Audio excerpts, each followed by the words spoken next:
तुमचा विश्वास हेच आमचं ध्येय।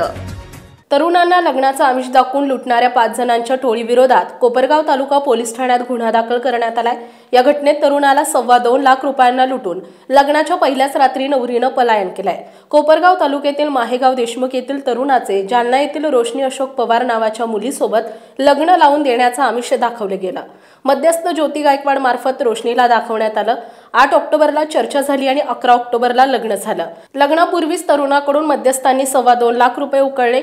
लग्न झाल्यानंतर नवरी माहेगाव देशमुख येथे आली। पहिल्या रात्रीच पहाटे घरातील मंडळींची नजर चुकवून तिनं पलायन केलं। या प्रकरणी तरुण आणि त्याच्या कुटुंबियांनी कोपरगाव तालुका पोलीस ठाणं गाठलं आणि फिर्याद दिली। या फिर्यादीवरून रोशनी पवार, मध्यस्थ महिला ज्योती गायकवाड आणि 3 पुरुष साथीदारांवर गुन्हा दाखल करण्यात आलाय।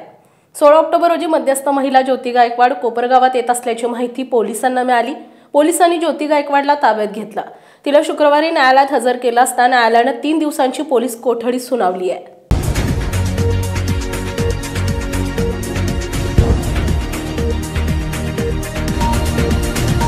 महान्यूज, तुमचा विश्वास हेच आमचं ध्येय।